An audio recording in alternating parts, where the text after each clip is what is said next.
Hey everyone, welcome back to the channel. Well, F1 Fantasy this week was an absolute disaster for my team. A Lando owner, a double DSQ, of course a McLaren as well, and a painful 76 points to end the week, and an absolute free fall in my rankings. So is this the moment that my season collapses, or is there a road to recovery? Well, why don't you stick around?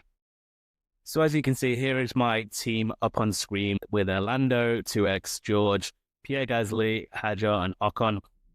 My two transfer moves this week was to take Carlos Sainz and Fernando Alonso out and moved in with Pierre Gasly and Isaac Hadjar. They were okay moves. Hadjar did end up getting me a 16 points. Pierre Gasly didn't do quite as well, ended up getting a -2, but that's okay. I'm really just hoping for no DNFs from the Alpines. But surprisingly, I've had more DNFs from a McLaren 2X driver than I have from an Alpine driver all season. But yeah, just the calamity of errors on my season to date, which the fourth time that I've suffered a DNF, obviously this week was a DSQ, on a McLaren driver when I've had the 2X on. Lando has suffered from 2 of those. Oscar have had 2 of those. And so, really frustrating. Now, this team surprisingly did gain a budget of 2.2 million. I am still carrying 3 transfers into Qatar. 2 races to go, a sprint as well in there. It does feel like my fantasy season is on fire. I tumbled 2,100 places in the global rank to 3,654. But that is a really fun and exciting Drivers' Championship to be tuned in for. So that is keeping me entertained, and this channel is keeping me motivated and keeping me engaged in my F1 fantasy team until the end. And your support means a massive deal for me too. So thank you for your continued views, subscriptions, likes, comments. They are all, I'd say, keeping me in it to help you with your teams going forward. And maybe there is a path to recovery for my team, but it's going to look very different for the next couple of weeks. Like I said, here is a reflection of my team ranks. So team 1 now has dropped 2,100 places. My team 3, which has actually been playing fairly similar to my team 1 in terms of sort of budget building and team selection in the early part of the season, taken it a little bit in a different direction since the summer break, although there's been a lot of similarities. But I actually realized that I had wildcard in that team, which I just hadn't really paid attention to. And so I did make some wholesale changes to that team, but that team had a huge rank increase and I got into the top 1K. So that does help me out from creating a little bit of content. I can use that team a little bit to talk about some team selections and go from there. But majority of the video will be me talking about my bad luck with team 1. So huge sucker punch. The Verstappen and Russell team was the one to go, but the punishment has just been brutal. I was super excited for Lando's pole lap on the Friday, especially in those treacherous conditions.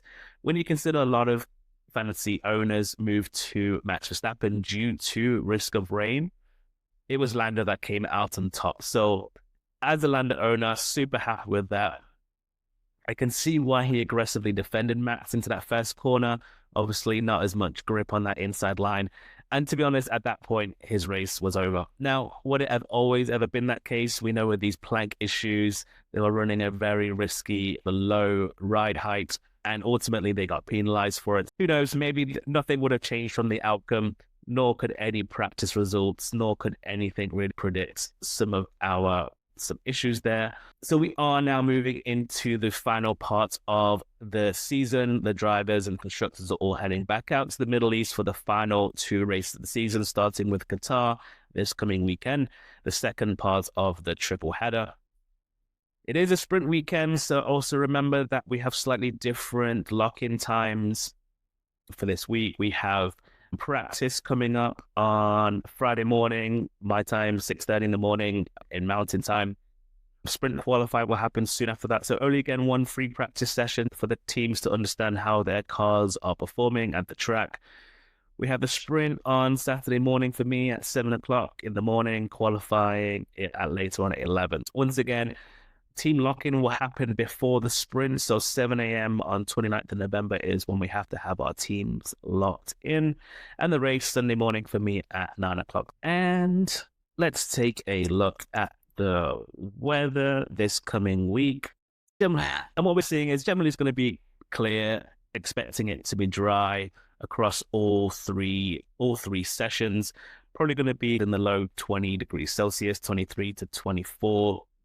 So not super hot, certainly a lot warmer than it was in Vegas and a lot drier too. So Qatar itself as a track, predominantly medium to high speed corners. We got 57 laps. We have some mandatory tire instructions for this week. So Pirelli have said that they only want the tires to run for a maximum of 25 laps.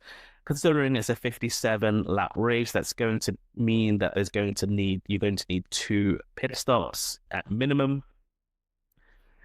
That's a little bit different. We haven't really seen that before. This could be interesting for teams who suffer from tire degradation and who are trying to typically manage one-stop strategies, go a little bit lighter on their tires in the early part of the race to save them for the end. Teams like Ferrari come to mind. And so for teams that do struggle from tire degradation, because everyone else is forced to do the double pit stop this week, that might even the field a little bit out there. And on the flip side, maybe that does give a chance for teams to be a little bit more aggressive in their qualifying setup, ultimately trying to maximize their grid position going into the race. That is something that we're going to have to play around with, not really sure too much how it's going to go. And then we also have one free practice to really understand, and the sprint qualifying to really get a determination of what we think the teams are going to look like over the course of the weekend. But in 2024, we had Verstappen, Russell, and Norris as our top 3 in qualifying. And in the race, how that transpired is Verstappen took the win, Leclerc got up to 2nd, and Piastri actually took 3rd.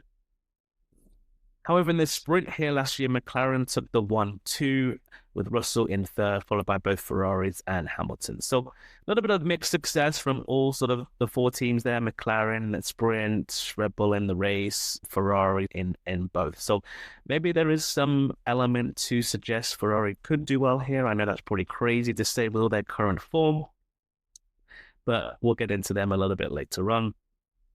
Norris took the fastest lap in the sprint and the race last year, and driver of the day went to Zhou. I think that was his first points finish last year, but he also had multiple overtakes that also helped his case for driver of the day. So based on some of the thinking about Qatar as a track, plus the pit stops, plus the tire management, this slide is really talking about general thoughts as about how these teams generally perform in qualifying, tire degradation, and how pit stops affect them. Jumping into it, we have McLaren. And so when the Drivers' Championship is so close, like every session is going to continue to matter. So McLaren and Red Bull still have to maximize both for the sprint and the race itself.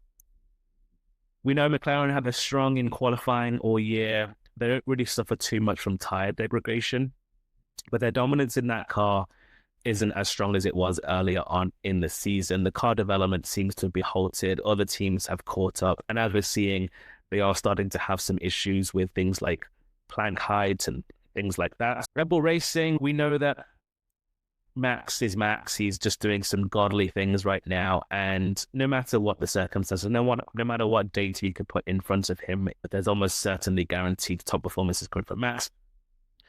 Yuki, however, was showing some early signs of good pace in Vegas, but completely botched up his qualifying, and ultimately he finished basically getting knocked out in Q1. As Red Bull Racing, as a constructor, you struggle to trust them because of Yuki, but Yuki has shown flashes of having some good lap pace, and again, maybe this could be the week that he puts it all together, gets a good qualifying pace, and actually can show that into the race itself.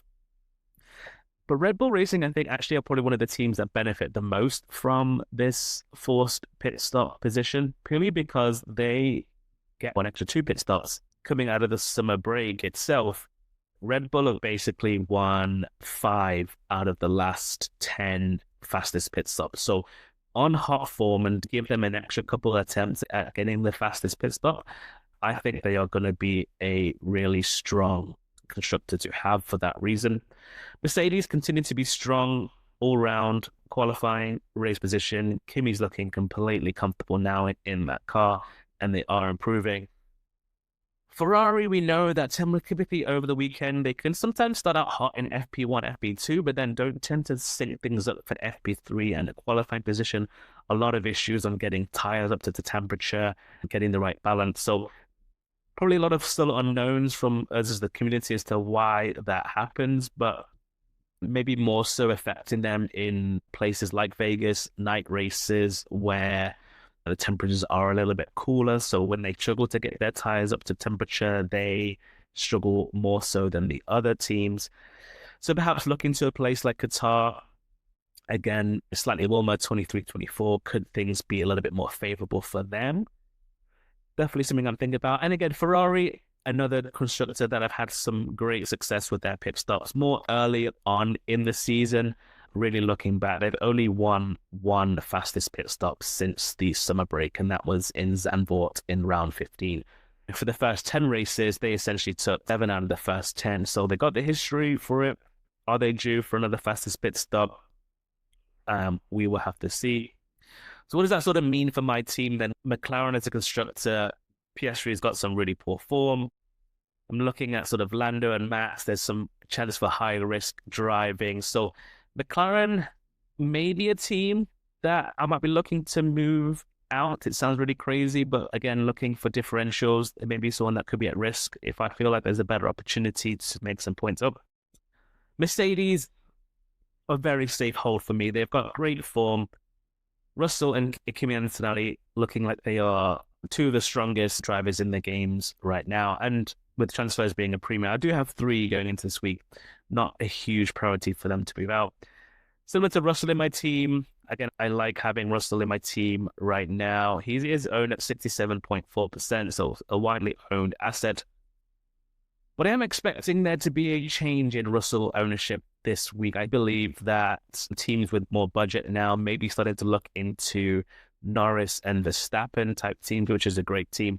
But I do potentially see a decrease in Russell ownership, which may be a plus for me, being someone that may be looking to keep him and not going for differential. So Russell is looking safe for me.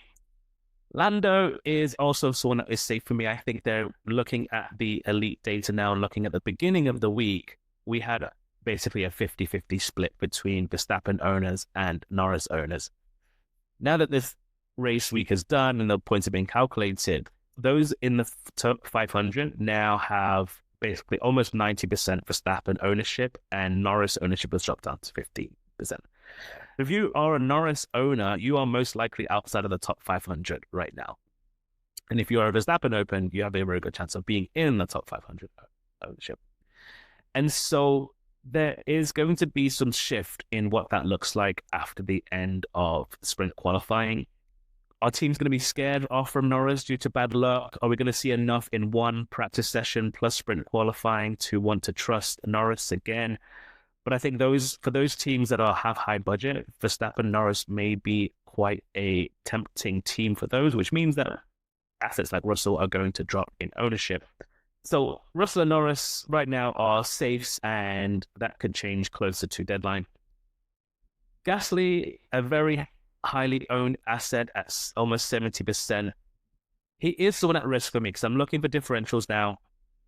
And Pierre Gasly is just so far owned that even though I think he could be a good asset to have, but I'm at a point now where the only way I can make big gains right now is, as I said, from my strategy, is banking on all more popular assets, DNFing. And so I have to make wholesale changes to my team to get out of those as many as I can. And that is why Gasly is at risk.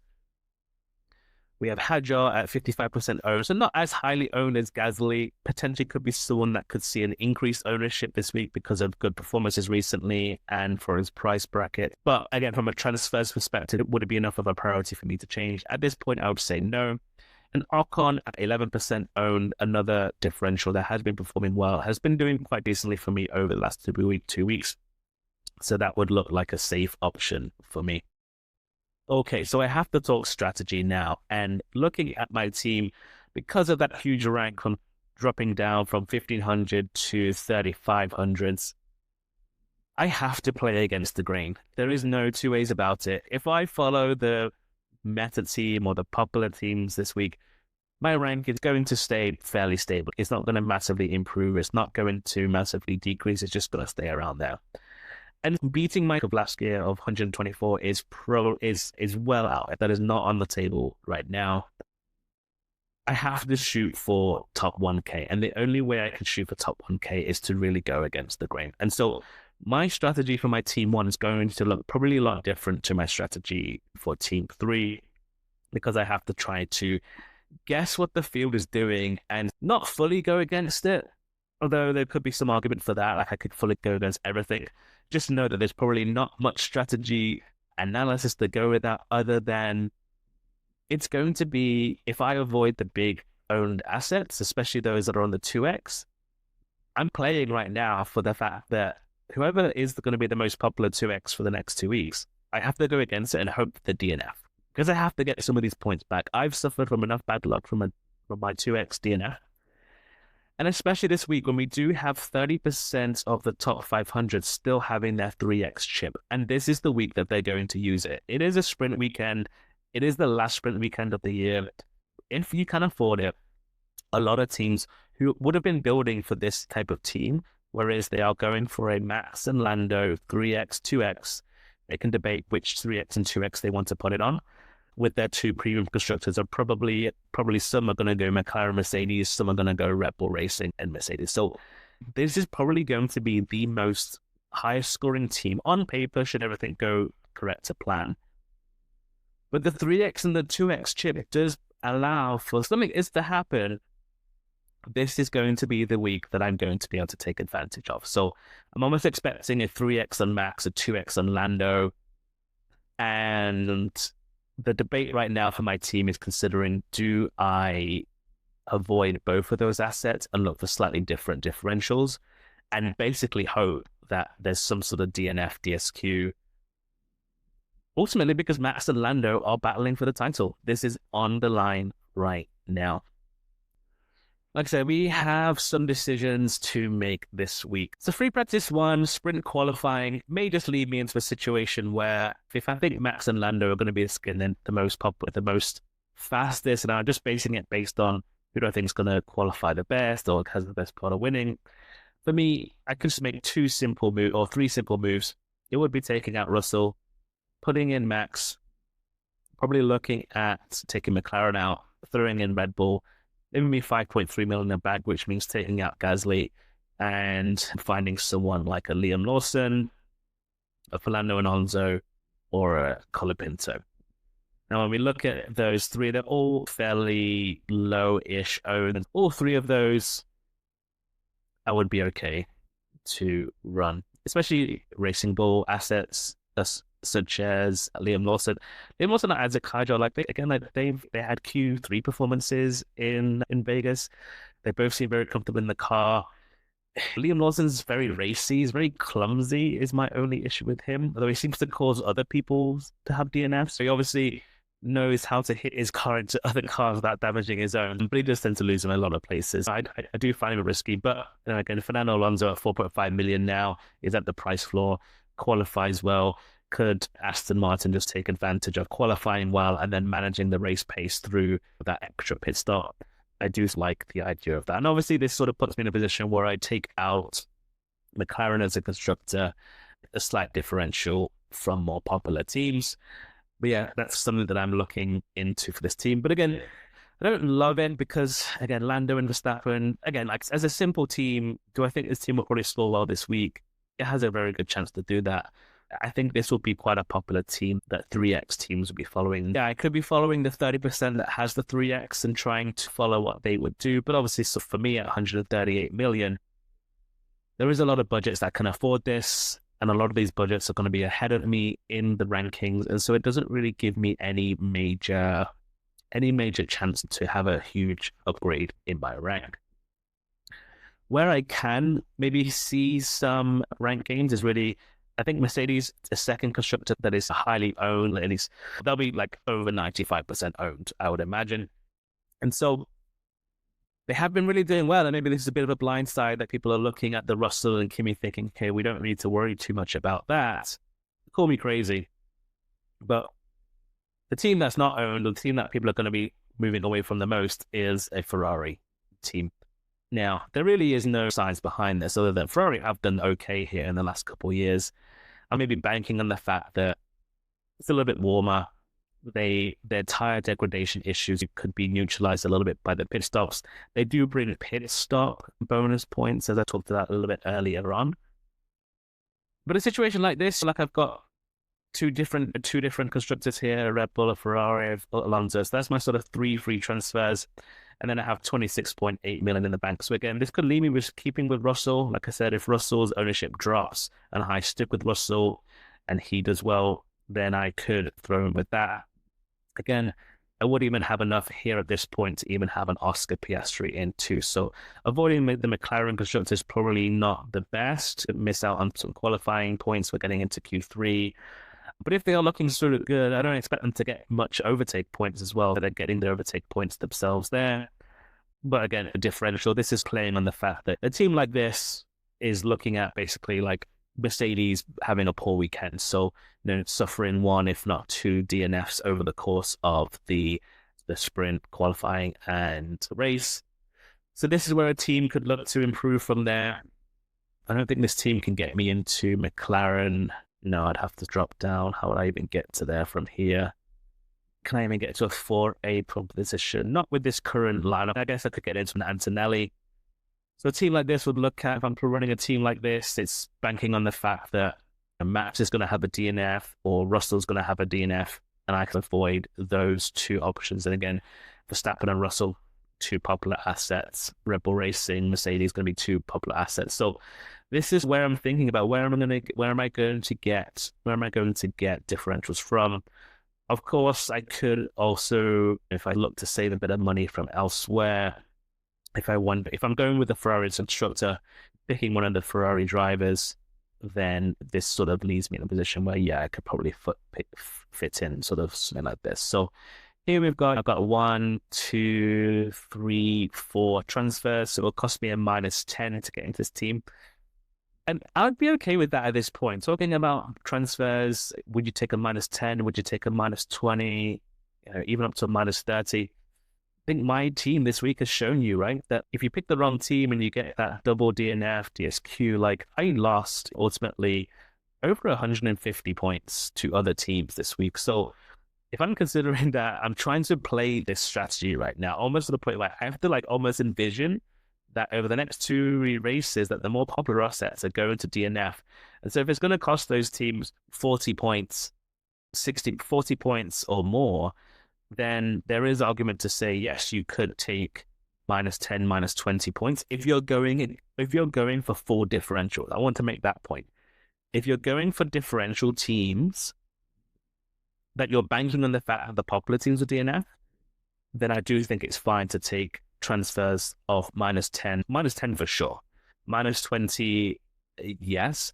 -30, 40, I would still consider doing it, especially this week when you have the 30% of the top 500 going with the 3x, 2x. So any DNF to those people, which most of us also suffered from that in Qatar with Piastri in the sprint.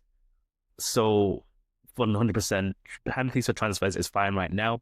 And we only have 1 race after this as well. So those are my early thoughts for that team 1. Now, I did want to show you team 3. Now, like I said, I didn't actually realize I had wildcard available for this team. This team was actually quite similar to my team 1 team going into the week, but I made some wholesale changes and I avoided all McLaren assets. And let's just go back. I think this team ended up scoring 314 points last week. So I had the 2 top scoring constructors, and really Albon's DNF essentially was the one blip on this team. Otherwise, this would have been just a stunning team to go with. For those of you that went into this team, I think a couple of you did. Here's the interesting part. I don't have 3x, 2x on this team. I think for those of you that do, you're probably looking to get into sort of a Lando max build right now. And probably you'd have to start moving around some of these higher expensive B tiers. For me, that could be, if I got into that, if I had a 3x available with this team, Man, I only have two transfers with this team, so let's see how I could even get there. So you could put Lando in, and then it'll be 11.6. Yeah, and then you'd pick a little bit of, yeah, you could do a Carlos Sainz and a Colapinto. You could do that. That's something that I could look for this team. I mean, I think you've already gone such a sort of differential here that is probably different to a lot of the teams based on the fact that you had such a big thing. So teams are going to be coming to your setup as opposed to others.